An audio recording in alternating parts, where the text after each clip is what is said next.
This is Tyler Frehner back with Desert Tech talking about part 2 of precision rifle shooting. This episode we're going to talk about recoil management, why it's so important. So let's talk about recoil. A lot of people get kind of uppity and competitive, and they kind of see it as an argument about their manliness when it comes to recoil. This has nothing to do with that. Nobody cares that you have the ability to take full-on recoil from your dad's 5-pound 300 Winchester Magnum.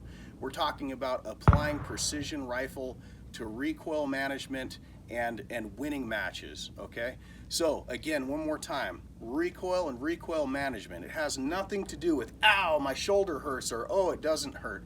It has everything to do with taking a shot at long range and seeing where your bullet strikes. If you take a single shot in a precision rifle match and you do not have the ability to visualize where your bullet strikes, you have made a mistake. So let's talk about how not to make these mistakes. So what is recoil? Well, recoil is many things, but more or less it's the inanimate object, meaning this rifle, pushing rearward when you set off an explosion. That's all it is. What affects recoil? Recoil is a combination of caliber selection, weight of the inanimate object, positioning of the animate object, meaning the shooter, and the muzzle device that is going to help us mitigate this recoil. All right, let's talk about caliber and caliber selection and why it's so important. All right, right here we have different bullet diameters: 308 Winchester, 7mm short action Ultra Magnum, 6.5 Grendel. This is a 243 Winchester, that's a 6mm, and we have the good old 223 Remington. So, which of these is gonna recoil harder? You'd like to say this 7mm with 66 grains of powder is going to recoil the hardest, but my guess is the 308 is going to recoil the hardest, even though it only shoots 46 grains of powder. The reason why is bullet diameter allows the gases to exit on a larger orifice, which creates more recoil. So the first thing is we want to get away with the smallest diameter projectile we possibly can. All right, so let's talk about what's next. Okay, what's next is caliber selection. By far the most popular caliber in precision rifle is 6mm. Right here we have a couple different versions of 6mm. This is the King Bad Daddy from back in the day, somewhere around 1956. This is a 243 Winchester. This bad boy burns about 46 grains of powder. This is a newer cartridge, probably, I don't know, 10, 12, 14 years old. It's called a 6mm XC. It burns about 39.5 grains of powder. And lastly, we have a little variant of the 6 bench rest. This is a 6 BRA. This little guy shoots about 28 grains of powder. Now, any one of these will recoil far, far less than a 30 caliber and far less than a 6.5, just because it's a smaller muzzle diameter. But you do want to take a minute and consider powder consumption. This little guy here, yeah, it's going to go slower than the 243 Winchester, but it's going to give you a lot better barrel life, probably 3 times as long. And also, it's going to recoil significantly less.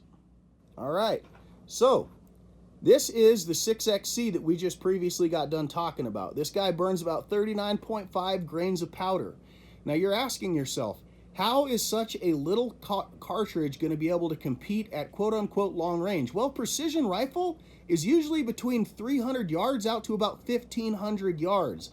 Ballistically, this little cartridge that only shoots 39.5 grains of powder will hang with a 300 Winchester Magnum out to about 800 or 900 yards, and it will recoil 90% less. These are all approximate numbers from a precision rifle shooter giving you his perspective, but they're pretty dang close to accurate. So ask yourself, why would you shoot a heavy Magnum when this little guy can do everything it can do in 80% of the engagements, and you'll be able to see where you hit? And if you can't answer that with you would absolutely choose this, then you probably need to find another sport because you're going to suck at this one.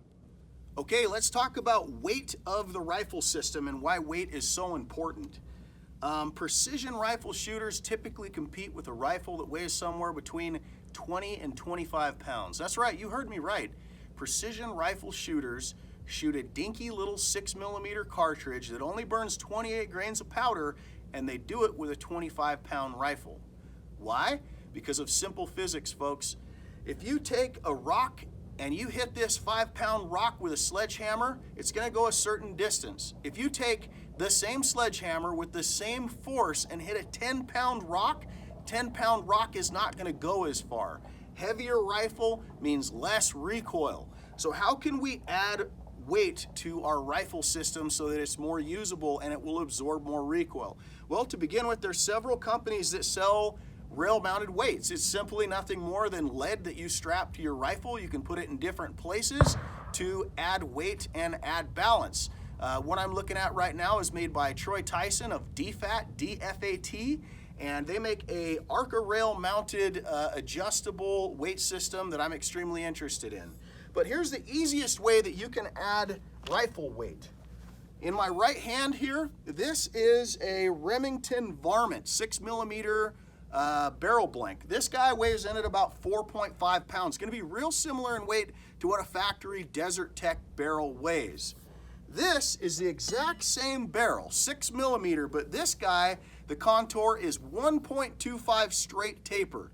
Because there is no contour in this barrel, it weighs 9 pounds. So you can add 4.5 pounds of weight to the front of this rifle with just a simple, better selection in barrel contour. All right, what's next? Muzzle brakes. That's right. I got this big, nasty, ugly, aggressive muzzle brake on my little dinky 6mm. This bad boy is side vented and rear and goes to the rear. If somebody's shooting next to you, it will part their hair. It's loud, it's obnoxious. Do we care about parting the guy's hair next to us? Not at all. Screw them. We're here to beat them. With that in mind, what if you have a suppressor? Oh, I'm fancy. I got a can. Guess what, dude? The can absorbs less recoil than an aggressive muzzle brake, up to 40% less, just because you want to be cool. I want to be cool. I'm not that cool, but I want to win matches. So we get a big, nasty, ugly muzzle brake. This great big sucker, four-ported rearward vented brake is called the Fat Bastard. American Precision Arms puts this brake out. They're worth every penny. There are a ton of companies out there that make big, nasty muzzle brakes. What you don't want in a muzzle brake is your grandpappy's muzzle brake that has the holes all over the side. Number one, they kick dust up underneath the front of the rifle, obscuring your view. Number two, they don't work worth a crap. So get a side rearward vented muzzle brake, as aggressive and nasty as possible. Okay, now let's talk about body positioning. We're gonna use this is my body double. No, it's not my body double. This is my wife, precision rifle shooter, Janae Frehner. She competed for 2 years with the Desert Tech, currently competes for Defiance, has been competing for about 6 years. Plus, she's way better looking than me, so it'll be much more fun. All right, to start with, this is poor body positioning. I want to repeat, this is the bad way to do it, okay? You'll notice that her shoulders, her hips, her knees, her ankles are all not in line with the rifle. When this rifle recoils and comes back, it's going to force her left, and she is not going to be able to see where the bullet strikes. Now, she's going to get into proper body positioning, okay? The rifle is an inanimate object. The barrel points straight ahead, so her shoulders, her hips, her knees, her ankles are all directly behind the rifle so that when it recoils and pushes back, then her whole body is being used as a gigantic slide counterweight to prevent recoil. Okay, next up, this is body positioning for a barricade. Same principles.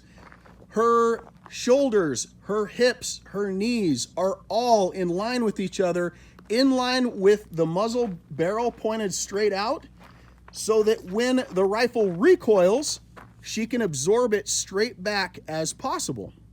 Okay, here goes low barricade.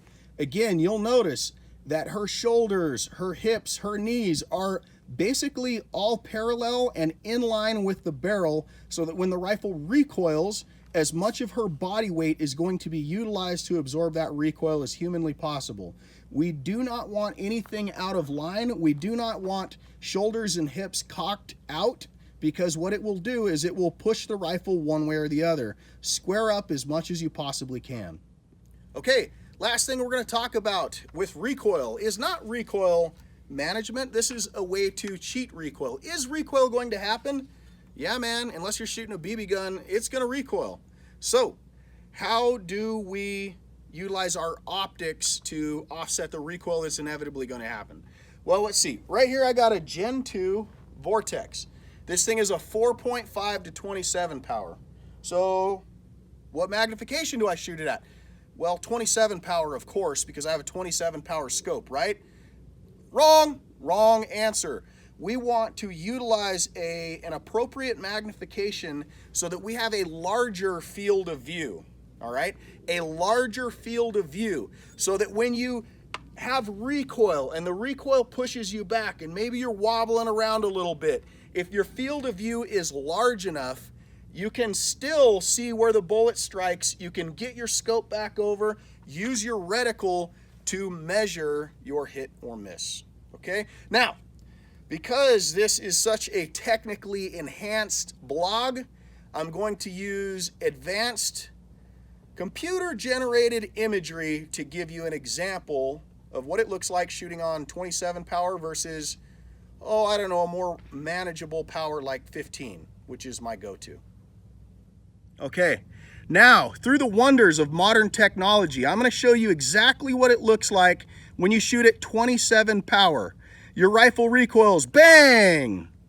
You missed. Where'd you miss? I don't know. Nobody has any idea. You missed, stupid. You don't know. You screwed everything up I said. Okay, now, we're going to zoom out. 15 power. Boom! You recoil. Where'd you recoil? Well, obviously right there. Point is, if you use a larger field of view with a lesser magnification, you can see where you hit or missed.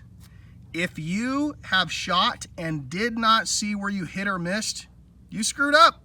Use less magnification. Okay, that's the end of today's lesson. Recoil and recoil management when it comes to shooting precision rifle matches. If you think I'm full of crap, maybe I am, maybe I'm not. Only you will know, but if you want to get 9 years of mistakes out of the way, listen to me, listen to what I got to say. Next time, we're going to talk about bags, barricade shooting, tripod shooting, and we'll use more of my body double because it'll make the video much more fun.